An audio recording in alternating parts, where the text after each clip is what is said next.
Application filed by the plaintiff. U&O 39 Rule 1 and RW 155 or CPC as 1A number 1 is hereby allowed. The dependent, their agents, the dependent, their agents, servants, or anybody acting on their behalf of are hereby restrained from demolishing the buildings existing the scheduled property by way of interim order of the temporary injunction in any manner till next date hearing. Temporary injunction in any manner till next date in hearing. அதனால dependent தேர் agents servants rowdy கேடி மொல்ல மாதிரி gap மாதிரி யாரும் வரக்கூடாது, பில்டிங்காக கட்டக்கூடாது. Court முடிவு பண்ணிட்டோம். OS 383/2025 ಅವ್ರು ಕೋರ್ಟಿಗೆ ಬರಲಿ, ನಮ್ಮ ದಾಖಲೆ ಇದೆ, ನಾನು ಕೋರ್ಟಿಗೆ ಕೊಡ್ತೀನಿ. ನಾನು ಜಯರಾಮ್ಗೆ ನಮ್ಮ ಡಾಕ್ಯುಮೆಂಟ್ ಕೊಡಬೇಕಂತ ಅವಕಾಶ ಇಲ್ಲ. ನಾ ಹಳೆ ಬರುವ ಜಯರಾಮ ಹೋಗಿ ಸಂಬತ್ ಕುಮಾರ್ ಡಾಕ್ಯುಮೆಂಟ್ ವೆರಿಫೈ ಮಾಡಬೇಕು. ನನ್ನ ಡಾಕ್ಯುಮೆಂಟ್ ಕೋರ್ಟಲ್ಲಿದೆ. 19th ward Samanathapuram ward Ashok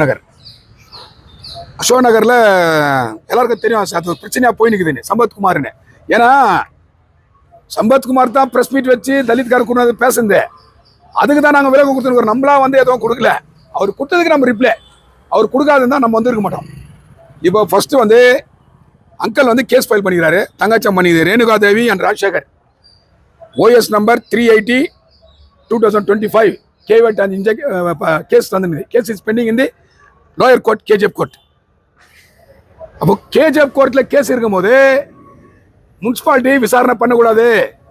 சம்பத்குமாருக்கு சொல்லணும், நீ என்ன ஏதோ கோர்ட்டில் போய் பார்த்துக்கோ. யார் சொல்லணும்? முனிசிபாலிட்டி சொல்லணும், கமிஷனர் சொல்லணும், இல்லை மேனேஜர் ஜெயராம் சொல்லணும். நாங்கள் ஒத்துக்கிறோம். கோர்ட்டினா முடிவுக்கு வந்து அதுக்கு நாங்கள் தலை வணங்குறோம். எங்களுக்கு தப்பா? தப்பு. சம்பத்குமார் தப்பா? தப்பு. யார் சொல்லணும்? ஜுடிஷியலோட பெரிய நாம கிடையாது. ஏன்னா இங்கே நியாயம் கிடைக்கல. முனிசிபாலிட்டியில் இங்கே இருக்கிறவங்க நியாயம் எங்களுக்கு கிடைக்கல. லஞ்சம் வாங்கின்னு விட்டுக்கிறாங்க. முனிசிபாலிட்டியில் லஞ்சம் வாங்கிக்கின்னு KGF முனிசிபாலிட்டியில் ஒரு வீடு கட்ட வச்சுக்கிறான் அசோக் நகரில். எவ்வளோ அமௌண்ட் வாங்கின முனிசிபாலிட்டி சொல்லுவா வெளியே? ஏன் சொல்கிறேன்னு சொன்னால் லஞ்சம் வாங்கினது தான் உரைக்கணும். இது அவர் DSS லீடர்னா வீடு கட்டுவாரா? பி காத்தாங்க வீடு கட்டுறாங்களா? KGF முனிசிபல் கமிஷனர் பதில் சொல்லணும், ஜெயராம் சொல்லணும், ஹெல்த் டிபார்ட்மெண்ட் கௌரி சொல்லணும். ஒரு ஹெல்த் டிபார்ட்மெண்ட் தூங்கி நிற்குது KGF. அசோக் நகர் பக்கம் ரவுண்ட்ஸ் பாரு இல்ல, மாசம் பேமெண்ட் வாங்க இல்லையா? குடி ரிப்போர்ட் முனிசிபல் கமிஷனர் கூட மேனேஜர் கூட அங்க வீடு கட்டுறான். இல்லீகல் இடிக்க சொல்லு. பி காத்தால வீடு கட்டுறான், ஜெனரல் லைசன்ஸ் இல்ல. என்ன நியாயம் கேட்கறதுக்கு மேப்பார் இல்லையா? முனிசிபாலிட்டியில ಕೇಳಂಗಿಲ್ಲ. ಈ ನಗರಸಭೆಯಲ್ಲಿ ಕೇಳಂಗಿಲ್ಲ. ஒரு ಕನ್ನಡ ಹಾಡು ಬರುತ್ತೆ, ಜ್ಞಾಪಕ ಬರುತ್ತೆ. ஒரு ಕನ್ನಡ ಕವಿ ಒಂದು ಹಾಡು ಆಡಿದ, ಯೂಟ್ಯೂಬ್ ಅಲ್ಲಿ ನೋಡಿದೆ. ಅದರಲ್ಲಿ ಏನಿದೆ ಅಂದ್ರೆ, ಭೂಮಿ ಮೇಲೆ ಬಾಡಿಗೆ ತಾರೆ ನೀನನ್ನ, ಅವನು ಏಳುವಾಗ ಜಾಗ ಖಾಲಿ ಮಾಡಣ್ಣ. ಭೂಮಿ ಮೇಲೆ ಬಾಡಿಗೆ ತಾರೆ ನೀನನ್ನ, ಅವನು ಏಳುವಾಗ ಜಾಗ ಖಾಲಿ ಮಾಡಣ್ಣ. ಬಾಡಿಗೆ ಮನೆಗಾಗಿ ಇಲ್ಲಿ ಜಗಳ ಬೇಡಣ್ಣ, ಬಾಡಿಗೆ ಮನೆಗಾಗಿ ಇಲ್ಲಿ ಜಗಳ ಬೇಡಣ್ಣ. ನಿನ್ನ ಸ್ವಂತ ಮನೆ ಮೇಲಿದೆ ಮರಿದ್ರೆ ಹೆಂಗಣ್ಣ, ನಿನ್ನ சொந்த மனே மேலிதே மரிதே எங்கண்ணா. என்ன தெரியுமா அர்த்தம்? அது நீ 1 கோடி வீடு கட்டு, உனக்கு 6 அடி தான். 10 கோடி வீடு கட்டு, சித்ராமாய போறதுக்கும் 6 அடிக்கு தான், நீ போறதுக்கும் 6 அடி தான், நான் போறதுக்கும் 6 அடி தானேண்ணா. சொந்த வீடு அங்குது உனக்கு, அங்க இருக்குது. இது நீங்க உனக்கு வாரம் கிளாஸ் எடுக்கிறாரு பார்பர்ஜன் சார் சர்ச்சில். அதிகாரம் என்ன சொல்லுது, வசனம் என்ன சொல்லுது உனக்கு சொல்றாரு. அதை கேட்டு தவறு பண்ணாது. நீ எனக்கு தெரியாது அதிகாரம். நான் படிச்சது கிறிஸ்துவ ஸ்கூலு, ஆனா SC இந்து. புரிஞ்சா? அவருக்கு தெரியும். ஏன்னா சர்ச்சைக்கு போறவங்க தான் தெரியும். ஒரு ஃபாஸ்டர் என்ன சொல்ற அது கேட்டு நடி. நீ இன்னொருத்தர் தொந்தரவு கொடுக்காத, கிருகுலா ಕೊಡಬೇಡ. ನಾನು ಇದು ಪ್ರೆಸ್ ಮೀಟ್ ಮಾಡೋ ಕಾರಣನೇ ನಗರಸಭೆ. ಸಂಪತ್ಕುಮಾರ್ ಪೆಟಿಷನ್ ಕೊಟ್ಟಿದ್ದಾರೆ, ನೀನು ನನಗೆ ನೋಟಿಸ್ ಕೊಡೋದು ಕರೆಯೋದೆಲ್ಲ ಸ್ಟಾಪ್ ಮಾಡಬೇಕು ಕಮಿಷನರು. ನಾವು ಆಲ್ರೆಡಿ ಹೇಳ್ತಾ ಇರೋದು ಏನು ಗೊತ್ತಾ ಕಮಿಷನರ್ಗೆ, ಸಂಪತ್ಕುಮಾರ್ ಮನೆ ಕಟ್ತಾ ಇರೋದು ಮಾಧ್ಯಮ ಮುಂದೆ ಹೇಳಿ. ಅಲ್ಲಿ ಪ್ರಶ್ನೆ ಏನು ನಡೀತಾ ಇದೆ, ಆ ಪ್ರಶ್ನೆ ಏನು? ಅಶೋಕ್ ನಗರಲ್ಲಿ ಲೈಸೆನ್ಸ್ ಕೊಟ್ಟಿದ್ದಾರೆ ನಗರಸಭೆ ಅವರು? ಕೊಟ್ಟಿಲ್ಲ. ಮತ್ತೆ ಮನೆ ಡೆಮಾಲಿಷ್ ಮಾಡಿ, ಇಲ್ಲ ನೀನು ಮಾಡಿದಿಲ್ಲ ಡೆಮಾಲಿಷ್, ಅದೇ ತರ ಮಾಡೋ ಅಶೋಕ್ ನಗರ ಸಂಪತ್ಕುಮಾರ್ ಮನೆನೆ. ಆಮೇಲೆ ಡಾಕ್ಯುಮೆಂಟ್ ಕರೆಕ್ಟ್ ಆಗಿದ್ದಾರಾ ನೋಡೋಣ. ಈಗ ಕೇಸ್ ಇರೋದ್ರಿಂದ ಇದ್ರ ಬಗ್ಗೆ ನಾನು ತುಂಬಾ ಮಾತಾಡಲ್ಲ. ನಗರಸಭೆಗೆ ನಂದು ಅಡ್ವೈಸು, ದಯವಿಟ್ಟು ನ್ಯಾಯ ಯಾರ ಪಕ್ಕ ಇದೆ ಅವ್ರು ಕೊಡಬೇಕು. ನಗರಸಭೆ ನಮ್ದು ಕೇಸ್ ಆಗಿದೆ, ಅವರು ಕೋರ್ಟಿಗೆ ಬರಲಿ. ಅವ್ರು ನನ್ನ ಮೇಲೆ ಕೇಸ್ ಹಾಕ್ತಾರಾ, ನಾವು ಕೋರ್ಟಲ್ಲಿ ಚಾಲೆಂಜ್ ಮಾಡ್ತೀನಿ.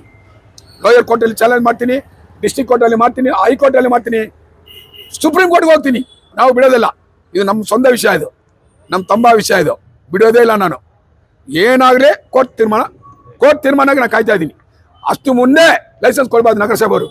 ಮನೆ ಕಟ್ಟಕ್ಕೆ ಏನಾದ್ರು ಲಂಚ ತಗೊಂಡು ಲೈಸೆನ್ಸ್ ಕೊಟ್ರೆ ಅವ್ರ ಮೇಲೆ ಲೋಕಾಯುಕ್ತ ಹೋಗ್ತೀನಿ, ಅವ್ರ ಮೇಲೆ condemn of the court case file ಮಾಡ್ತೀನಿ. ಅವ್ರ ಮ್ಯಾನೇಜರ್ ಜಯರಾಮ್ ಇರಲಿ, ಕಮಿಷನರ್ ಇರಲಿ, ಲೈಸೆನ್ಸ್ ಕೊಡಬಾರ್ದು.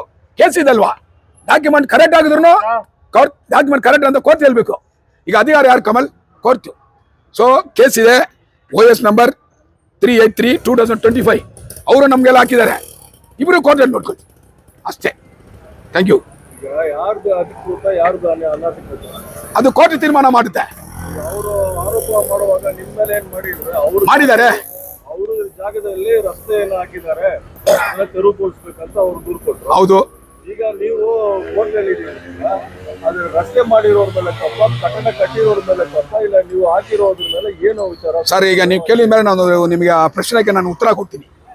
ಈಗ ಆ ಜಾಗ ಬಂದು ರಸ್ತೆ ಮಡ್ ರೋಡ್, ಅಲ್ಲಿ ಆ ಎಣ್ಣಿಂದ ಇವರಿಗೆ ರೋಡ್ ಇದೆ, ಬ್ಯಾಕ್ ಸೈಡ್ ಹಿಂದೂ ದೇವಸ್ಥಾನ ಇದೆ.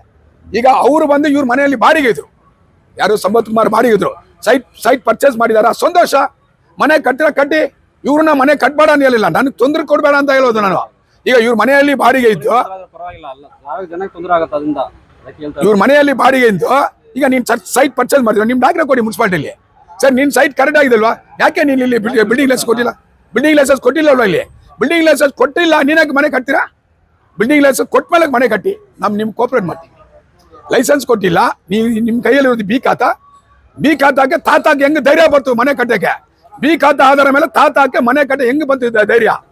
ಇಲ್ಲಿ ತಾತ ತೂತ ಅದೆಲ್ಲ ಇಲ್ಲ. ಲೀಗಲ್ ಅವ್ರದ್ದು ಇದ್ರೆ ಅವರು, ನಮ್ದಿದ್ರೆ ನಮ್ಮ ಕೋರ್ಟಲ್ಲಿ ತೀರ್ಮಾನ ಮಾಡಿ. ಸಂಪತ್ ಕುಮಾರ್ ಅನಧಿಕೃತವಾಗಿ ಹೌದು.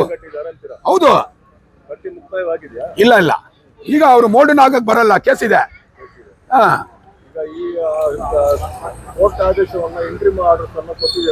ನಗರಸಭೆಗೆ ಪೋಸ್ಟಲ್ ನಲ್ಲಿ ಕಳ್ಸಿದೀವಿ. 2 ಡೇಸ್ ಆಯ್ತು.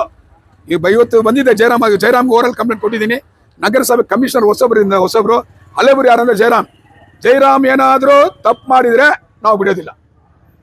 ಇಲ್ಲ, ಜಯರಾಮ್ ವಿಸಿಟ್ ಮಾಡ್ಲಿ. ಇಲ್ಲ, ಅವರು ಲಾಯರ್ ಅನ್ನ ಕಳ್ಸಿದೀವಿ ನಾವು. ಅದು ಅಫಿಷಿಯಲ್ ಬಂದು ಕೋರ್ಟೇ ಕಳ್ಸಿದೀವಿ. ಈಗ ನಮಗೆ ಏನ್ ಗೊತ್ತಾ, ಇಲ್ಲಿ ಬಂದಿರೋದು ಲೈಸೆನ್ಸ್ ಕೊಡಬಾರ್ದು, ಕೇಸ್ ಇದಲ್ವಾ? ಇದು ಕೇಸ್ ಇರೋದಕ್ಕೆ ಮುಂಚೆ ನೀವು ಕೊಟ್ಟಿದ್ರೆ ಒಳ್ಳೇದು. ಈಗ ಕೇಸ್ ಇರುವಾಗ ನೀವು ಲೈಸೆನ್ಸ್ ಕೊಡಬಾರ್ದು. ಪೀಕಾದ ಆಧಾರ ಮೇಲೆ ಮನೆ ಕಟ್ತಾ ಇದ್ದಾನೆ, ಯಾಕೆ ಡೆಮಾಲಿಷ್ ಮಾಡಿಲ್ಲ ಕಮಿಷನರ್? ಹೆಲ್ತ್ ಇನ್ಸ್ಪೆಕ್ಟರ್ ಯಾಕೆ ಹೇಳಿಲ್ಲ, ದೂರು ಕೊಟ್ಟಿಲ್ಲ? ಇಲ್ಲಿ ನಿಮ್ಗೆ ತಿಂಗಳು ಸಂಬಳ ಬರುತ್ತೆ, ನೀನು ವಿಸಿಟ್ ಮಾಡ್ತಿರೋ ಅಲ್ಲ ಬೇರೆ ಕಡೆ ಹೋಗ್ತೀರಾ ನೀವು? ಹೆಲ್ತ್ ಇನ್ಸ್ಪೆಕ್ಟರ್ ಅಶೋಕನಗರ್ ವಿಸಿಟ್ ಮಾಡಿ ಕೊಡಬೇಕು. ಜಯರಾಮ್ ಕೇಳ್ಬೇಕು, ಕಮಿಷನರ್ ಕೇಳ್ಬೇಕು, ಈ ಮನೆ ಬಂದು ಕಟ್ತಾ ಇರೋದು ತಪ್ಪು, ಈ ಮನೆ ಆಯ್ತಾ ಇವ್ರು ಕೇಳ್ಬೇಕು. ಮೇಡಮ್ ಹೋಗಿ ಲೈಸೆನ್ಸ್ ಇದೆಯಾ ಇಲ್ವಾ? ಲೈಸೆನ್ಸ್ ಇಲ್ಲ ಅಂದ್ರೆ ಸ್ಟಾಪ್ ಮಾಡಬೇಕು. ಅದೇನು ಹೇಳೋದು, ಲೈಸೆನ್ಸ್ ಇದ್ರೆ ಮನೆ ಕಟ್ಲಿ. ಈ ಆರ್ಡರ್ ಶೀಟ್ ಏನಂದ್ರೆ injection order the application filed by the plaintiff U&O 39 rule 1 and RW 155 RCPC as 1A number 1 is hereby allowed. The dependent, their agents, the dependent, their agents, servants or anybody acting on their behalf of are hereby restrained from demolishing the buildings existing the scheduled property by way of interim order of the temporary injunction in any manner till next date hearing. Temporary injunction in any manner till next date in hearing. அதனால dependent, தேர் agents, servants, rowdy, கேடி, மொல்லமாரி, gap மாதிரி யாரும் வரக்கூடாது, பில்டிங்காக கட்டக்கூடாது. Court முடிவு பண்ணிட்டோம். OS 383/2025 ಅವ್ರು ಕೋರ್ಟಿಗೆ ಬರಲಿ, ನಮ್ಮ ದಾಖಲೆ ಇದೆ, ನಾನು ಕೋರ್ಟಿಗೆ ಕೊಡ್ತೀನಿ. ನಾನು ಜಯರಾಮ್ಗೆ ನಮ್ಮ ಡಾಕ್ಯುಮೆಂಟ್ ಕೊಡ್ಬೇಕಂತ ಅವಕಾಶ ಇಲ್ಲ. ನಾ ಹಳೆಬರು ಜಯರಾಮ ಹೋಗಿ ಸಂಬತ್ ಕುಮಾರ್ ಡಾಕ್ಯುಮೆಂಟ್ ವೆರಿಫೈ ಮಾಡಬೇಕು. ನನ್ನ ಡಾಕ್ಯುಮೆಂಟ್ ಕೋರ್ಟಲ್ಲಿ ಇದೆ.